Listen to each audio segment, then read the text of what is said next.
में पार्षद बैठे अनिश्चितकालीन भूख हड़ताल पर। Eastern Bihar chamber of commerce and industries का मतदान कड़ी सुरक्षा के बीच हुआ शांतिपूर्ण वातावरण में प्रारंभ। हेलमेट चौक पर जीवन जागृति सोसाइटी ने चलाया सड़क सुरक्षा अभियान। विकसित भारत युवा सांसद के मूल्यांकन में भेदभाव को लेकर विश्वविद्यालय में छात्र जनता दल के द्वारा हंगामा। प्रधानमंत्री आवास योजना के लाभुकों को मिली चाबी। घर में अकेली महिला, जेल में पति। देर रात घर में घुसकर 3 लोगों ने जबरन महिला के साथ दिया घटना को अंजाम।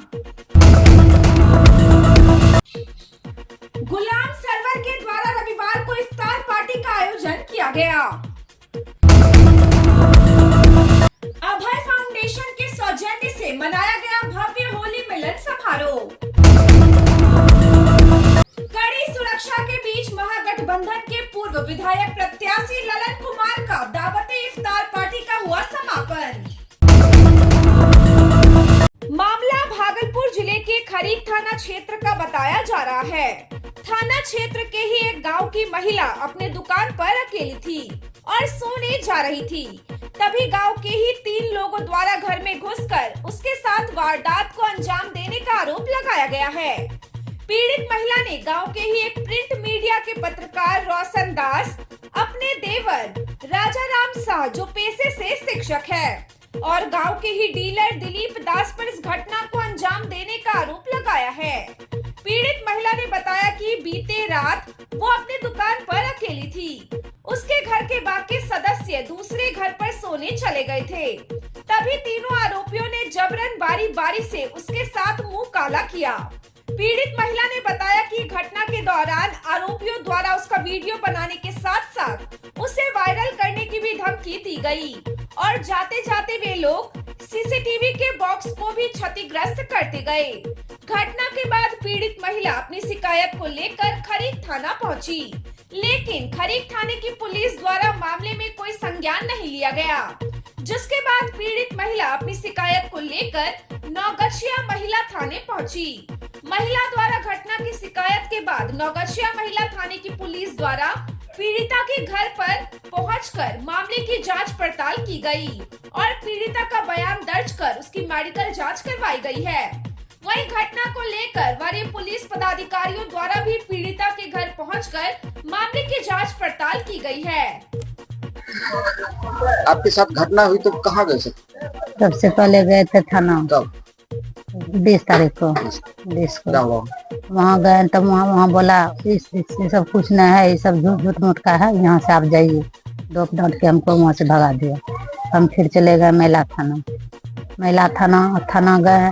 वहाँ मैडम आवेदन ली की पूछ जांच कर ली। फिर वहाँ से आवेदन दे दिए। फिर वहाँ से जांच किया तब मैडम साथ में आए। नगछिया पुलिस से जांच करने 20 को आई। शाम में आई जांच पड़ताल करके चली गई। फिर 21 को फिर बुलाया। फिर गए। फिर वहाँ गए तो फिर मेरा मेडिकल हुआ 21 को शाम में 4 बजे मेडिकल हुआ जांच नगोछिया से मेडिकल जांच करा के फिर गए थाना। फिर थाना से आए घर वापस।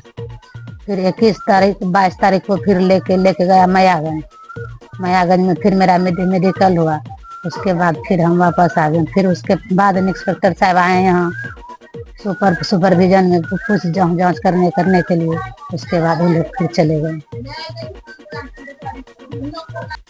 तिलकामांझी भागलपुर विश्वविद्यालय थाना प्रभारी के अन्याय के विरोध में आज भागलपुर वार्ड नंबर 13 के पार्षद सशक्त स्थायी समिति के सदस्य रंजीत मंडल आज से भूख हड़ताल पर बैठ गए हैं।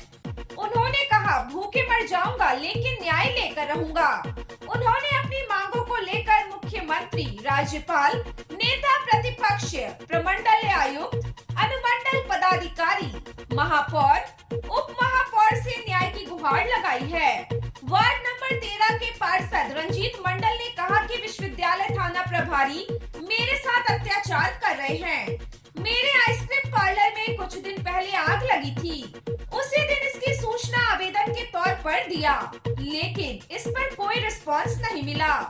ऊपर से मुझे ही rape attempt to murder arms act लगाकर फर्जी एफआईआर दर्ज कर मुझे ही तंग किया जा रहा है, मुझे ही परेशान किया जा रहा है, जिसके चलते मैं आज से अनिश्चितकालीन हड़ताल पर हूँ। और अगर मेरी बात नहीं मानी गई तो मैं भूखे जान दे दूंगा, लेकिन न्याय लेकर रहूंगा। Eastern Bihar chamber of commerce and industries के चुनाव को लेकर आज 24 मार्च को सुबह 9 बजे से मतदान शांतिपूर्ण तरीके से सुरक्षा के बीच शुरू हो गया था। यह मतदान शाम के 6 बजे तक चला।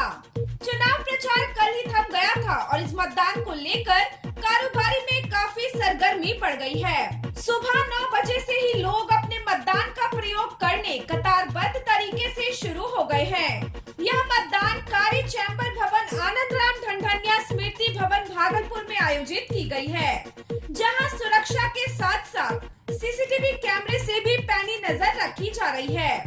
25 मार्च को मत पत्रों की गिनती और परिणाम की घोषणा की जाएगी। सभी प्रत्याशियों ने अपने अपने चुनाव को लेकर जमकर जोर शोर से प्रचार प्रसार किया था। अब उसके भाग्य की पोटली 25 मार्च को खुलेगी।